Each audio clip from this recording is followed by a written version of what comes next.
ಮೆಕ್ಸಿಕೋದ ಮಧ್ಯಭಾಗದಲ್ಲಿ ಸಣ್ಣ ಖಾಸಗಿ ವಿಮಾನವೊಂದು ತುರ್ತು ಲ್ಯಾಂಡಿಂಗ್ ಪ್ರಯತ್ನದ ಸಮಯದಲ್ಲಿ ಅಪಘಾತಕ್ಕೀಡಾಗಿದೆ.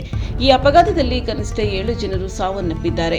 ಈ ಘಟನೆ ಸೋಮವಾರ ಸಂಭವಿಸಿದ್ದು, ವಿಮಾನವು ಟೊಲುಕಾ ವಿಮಾನ ನಿಲ್ದಾಣದ ಹತ್ತಿರದ ಕೈಗಾರಿಕಾ ಪ್ರದೇಶದಲ್ಲಿ ಕುಸಿದು ಬಿದ್ದಿದೆ. ಮೆಕ್ಸಿಕೋ ರಾಜ್ಯದ ನಾಗರಿಕ ರಕ್ಷಣಾ ಸಂಯೋಜಕ ಅಡ್ರಿಯನ್ ಹೆರ್ನಾಂಡೆಸ್ ಅವರ ಈ ಮಾಹಿತಿಯನ್ನು ದೃಢಪಡಿಸಿದ್ದಾರೆ. ಈ ವಿಮಾನ ಮೆಕ್ಸಿಕೋದ ಪೆಸಿಫಿಕ್ ಕರಾವಳಿಯ ಅಕಾಪಲ್ಕೋದಿಂದ ಹೊರಟಿದ್ದು, ಟೊಲುಕಾ ವಿಮಾನದ ನಿಲ್ದಾಣದ ಕಡೆಗೆ ಹಾರಾಟ ನಡೆಸುತ್ತಿತ್ತು. ಇದು ಖಾಸಗಿ ಜೆಟ್ ವಿಮಾನವಾಗಿದ್ದು 8 ಪ್ರಯಾಣಿಕರು ಮತ್ತು 2 ಸಿಬ್ಬಂದಿಯನ್ನು ಹೊತ್ತೊಯ್ಯುತ್ತಿತ್ತು. ಈ ವಿಮಾನ ಮೆಕ್ಸಿಕೋದ ಪೆಸಿಫಿಕ್ ಕರಾವಳಿಯ ಅಕಾಪಲ್ಕೋದಿಂದ ಹೊರಟಿದ್ದು, ಟೊಲುಕಾ ವಿಮಾನ ನಿಲ್ದಾಣದ ಕಡೆಗೆ ಹಾರಾಟ ನಡೆಸುತ್ತಿತ್ತು. ಇದು ಖಾಸಗಿ ಜೆಟ್ ವಿಮಾನವಾಗಿದ್ದು 8 ಪ್ರಯಾಣಿಕರು ಮತ್ತು 2 ಸಿಬ್ಬಂದಿಯನ್ನು ಹೊತ್ತೊಯ್ಯುತ್ತಿತ್ತು. ಖಾಸಗಿ ಜೆಟ್ ಪತನದಲ್ಲಿ 7 ಮಂದಿ ಸಾವನ್ನಪ್ಪಿದ್ದು ವರದಿಯಾಗಿದೆ.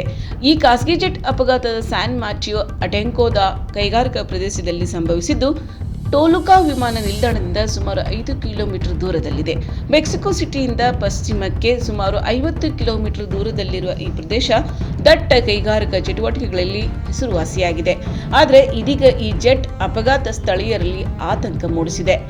ಅಡ್ರಿಯನ್ ಹೆರ್ನಾಂಡೆಸ್ ಅವರ ಪ್ರಕಾರ, ವಿಮಾನ ಹಾರಾಟದ ಮಧ್ಯದಲ್ಲಿ ತಾಂತ್ರಿಕ ತೊಂದರೆಗಳನ್ನು ಎದುರಿಸಿದ್ದು, ತುರ್ತು ಲ್ಯಾಂಡಿಂಗ್ ಮಾಡಲು ಪ್ರಯತ್ನಿಸಿತ್ತು. ಪೈಲಟ್ ಸ್ಥಳೀಯ ಫುಟ್ಬಾಲ್ ಮೈದಾನದಲ್ಲಿ ವಿಮಾನವನ್ನು ಇಳಿಸಲು ಪ್ರಯತ್ನಿಸಿದರು. ಆದರೆ ಹಾರಾಟದ ಸಮಯದಲ್ಲಿ ವಿಮಾನವು ಹತ್ತಿರದ ಕಟ್ಟಡದ ಲೋಹದ ಚಾವಣಿಗೆ ಡಿಕ್ಕಿ ಹೊಡೆದಿದೆ. ಈ ಡಿಕ್ಕಿಯ ಪರಿಣಾಮವಾಗಿ ವಿಮಾನಕ್ಕೆ ಭಾರೀ ಬೆಂಕಿ ಹೊತ್ತಿಕೊಂಡು ಸುತ್ತಮುತ್ತಲಿನ ಪ್ರದೇಶವನ್ನು ಆವರಿಸಿಕೊಂಡಿತು. ಬೆಂಕಿಯ ತೀವ್ರತೆಯು ತಕ್ಷಣವೇ ಸ್ಥಳೀಯರಲ್ಲಿ ಭಯಭೀತಿ ಹುಟ್ಟಿಸಿದ್ದು, ರಕ್ಷಣಾ ಕಾರ್ಯಾಚರಣೆಗಳನ್ನು ತೀವ್ರಗೊಳಿಸಿದೆ. ಅಪಘಾತದ ನಂತರ ಅಗ್ನಿಶಾಮಕ ದಳ ಮತ್ತು ರೆಡ್ ಕ್ರಾಸ್ ಸಿಬ್ಬಂದಿ ಸ್ಥಳಕ್ಕೆ ಧಾವಿಸಿದರು. ಆದರೆ ಘಟನೆಯ ಗಂಟೆಗಳ ನಂತರವೂ ಕೇವಲ 7 ಶವಗಳನ್ನು ಮಾತ್ರ ಹೊರತೆಗೆಯಲು ಸಾಧ್ಯವಾಯಿತು. ಮಿಕ್ಕ 3 ಜನರ ಬಗ್ಗೆ ಇನ್ನೂ ಮಾಹಿತಿ ಲಭ್ಯವಾಗಿಲ್ಲ ಮತ್ತು ಹುಡುಕಾಟ ಕಾರ್ಯಾಚರಣೆ ನಡೆಯುತ್ತಿದೆ. ಈ ಅಪಘಾತದಲ್ಲಿ ಯಾವುದೇ ಬದುಕುಳಿದವರು ಇಲ್ಲ ಎಂದು ಪ್ರಾಥಮಿಕ ವರದಿಗಳು ಸೂಚಿಸುತ್ತವೆ. ಸ್ಯಾನ್ ಮ್ಯಾಥ್ಯೂ ಅಟೆಂಕೋ ಮೇಯರ್ ಅನಾ ಮುನಿಜ್ ಅವರು ಮೆಲೆನಿಯೋ ದೂರದರ್ಶನಕ್ಕೆ ನೀಡಿದ ಸಂದರ್ಶನದಲ್ಲಿ, ಬೆಂಕಿಯ ಕಾರಣ ಸುತ್ತಮುತ್ತಲಿನ ಸುಮಾರು 130 ಜನರನ್ನು ಸ್ಥಳಾಂತರಿಸಲಾಗಿದೆ ಎಂದು ಹೇಳಿದ್ದಾರೆ. ಈ ಪ್ರದೇಶದಲ್ಲಿ ಹಲವು ಕೈಗಾರಿಕಾ ಘಟಕಗಳು ಮತ್ತು ವ್ಯಾಪಾರ ಸಂಸ್ಥೆಗಳು ಇದ್ದು, ಬೆಂಕಿಯ ಹರಡುವಿಕೆಯನ್ನು ತಡೆಯಲು ಅಧಿಕಾರಿಗಳು ಮುನ್ನೆಚ್ಚರಿಕೆ ಕ್ರಮಗಳನ್ನು ಕೈಗೊಂಡರು. ಸ್ಥಳೀಯ ನಿವಾಸಿಗಳು ಭಯಭೀತರಾಗಿದ್ದು, ಅಪಘಾತದ ಸದ್ದು ಮತ್ತು ಬೆಂಕಿಯ ಉರಿ ಅವರನ್ನು ಆತಂಕಕ್ಕೆ ದೂಡಿದೆ.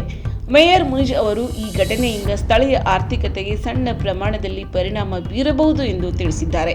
ಏಕೆಂದರೆ ಕೈಗಾರಿಕಾ ಪ್ರದೇಶದಲ್ಲಿ ಕಾರ್ಯಾಚರಣೆಗಳು ತಾತ್ಕಾಲಿಕವಾಗಿ ಸ್ಥಗಿತಗೊಂಡಿವೆ. ರಕ್ಷಣಾ ತಂಡಗಳು ಬೆಂಕಿಯನ್ನು ನಿಯಂತ್ರಣಕ್ಕೆ ತರುವಲ್ಲಿ ಯಶಸ್ವಿಯಾದರು, ಆದರೆ ಅವಶೇಷಗಳ ನಡುವೆ ಹುಡುಕಾಟ ಕಷ್ಟಕರವಾಗಿತ್ತು.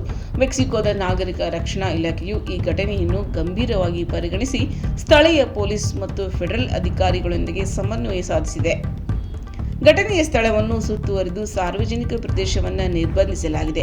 ಅಪಘಾತದ ನಿಖರ ಕಾರಣ ಇನ್ನೂ ತಿಳಿದು ಬಂದಿಲ್ಲ. ಆದರೆ ಪ್ರಾಥಮಿಕ ಮಾಹಿತಿ ಪ್ರಕಾರ ವಿಮಾನದಲ್ಲಿ ತಾಂತ್ರಿಕ ದೋಷ ಅಥವಾ ಇಂಧನ ಸಮಸ್ಯೆ ಇರಬಹುದು ಎಂದು ಊಹಿಸಲಾಗಿದೆ.